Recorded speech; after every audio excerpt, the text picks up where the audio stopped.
Sekarang ini banyak orang memihak baru bersikap. Oke. Yang jadi patokan itu adalah dia ada di mana. Baru kemudian sikap dibentuk berdasarkan posisi dia, pemihakannya.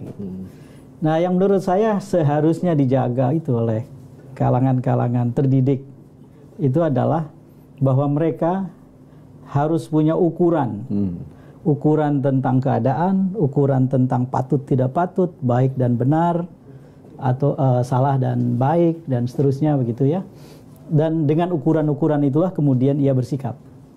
Maka kemudian ketika seseorang ada berlawanan dengan prinsip yang dia yakini, orang itu adalah lawannya. Jadi cerita tentang Jokowi bukan karena saya memihak lawannya Jokowi, tetapi menurut saya Jokowi sebagai presiden sudah melakukan sejumlah hal yang memang tidak sepantasnya dilakukan, dan atas nama hak konstitusi yang saya punya, ya saya ingin melawan itu. Sekalipun ini kekuatannya sangat tidak seimbang kan. Sebagai presiden Jokowi menguasai semua sumber daya, memiliki kekuasaan. Tapi sebagai warga negara, kalau dilihat dari perspektif yang sama, kita itu tidak punya daya. Jadi sebetulnya justru disitulah indahnya demokrasi. Demokrasi itu adalah ketika orang-orang yang tidak berdaya, ketika menggunakan perspektif yang salah tadi, sebetulnya adalah potensi daya yang harus dikelola. Nah, inilah yang saya lihat harus dikelola sekarang. Ketika presiden salah, harus dilawan.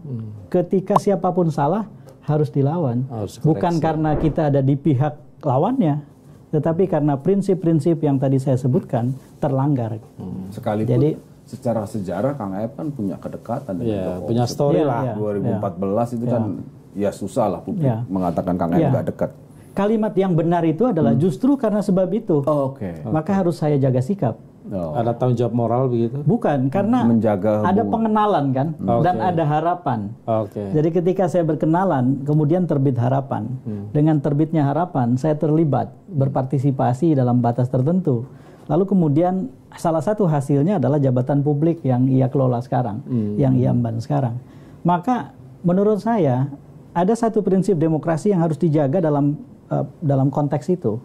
Ketika seseorang mendukung, memilih seseorang, dan kemudian akhirnya yang bersangkutan menjadi pejabat publik, pekerjaannya bukan selesai, tapi baru saja dimulai. Dia harus mengubah posisinya dari orang yang tadinya memilih menjadi penagih janji. Nah, posisi saya sekarang adalah penagih janji. Jadi apa yang dulu saya susun, saya bentuk sebagai harapan. Emang dulu Jokowi janji sama saya. Gitu. Janji bukan nama saya. Janji yang dipublikkan lewat visi misi program kerjanya, termasuk menurut hemat saya, salah satu bagian yang sangat penting dari janji Jokowi adalah sumpah dan janji presiden yang diatur dalam pasal 9 Undang-Undang Dasar 1945. Dan di situ disebutkan dengan nyata bahwa memegang teguh Undang-Undang Dasar dan segala aturan perundang-undangannya.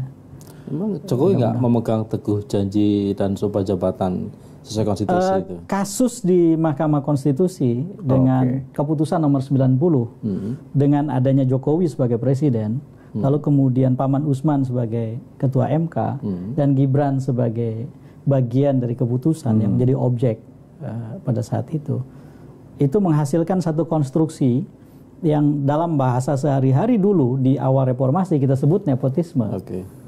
Dan ada TAP MPR, kalau tidak salah nomor 11 tahun 98, yang kemudian dilanjutkan dengan undang-undang. Bahkan ada peraturan pemerintahnya, undang-undangnya nomor 28 tahun 99, yang mengatur tentang keharusan negara ini diselenggarakan bersih dan bebas dari KKN. Jadi ada pelanggaran itu. Kalau kita lihat TAP MPR dan undang-undang itu, kalau kita baca, sejauh kita menyimpulkan terjadi nepotisme dalam kasus itu, maka terlanggar itu. Tapi kan Jokowi bolak-balik ngomong, Kang, kalau dia nggak ikut cawe-cawe itu urusan yudikatif, bukan urusan eksekutif.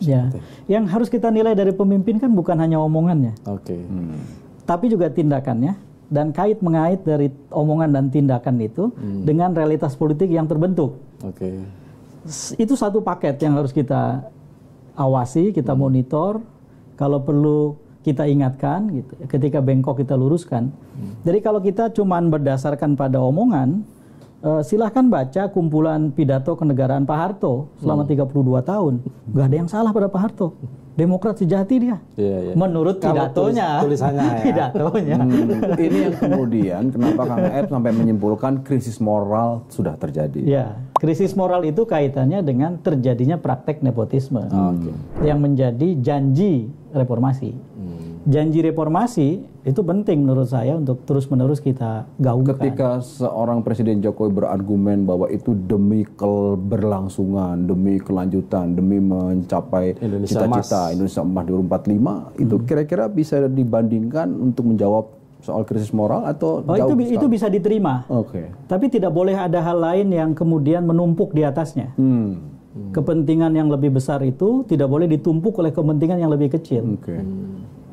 Apa perlunya sebuah undang-undang diubah oleh keputusan MK untuk meloloskan anak berkat bantuan ketua MK yang masih ada hubungan saudara? Ini yang disebut dengan melawan hawa nafsu sesungguhnya. Ada untuk mencapai hal-hal besar yang tadi disebutkan Mas Yogi kan? Ya betul. Jadi Gus Im yang paling benar dari awal, yang dilawan itu hawa nafsu. Hawa nafsu ya. Hawa nafsu itu namanya bisa macam-macam. Dalam kasus saya kebetulan namanya Joko Widodo.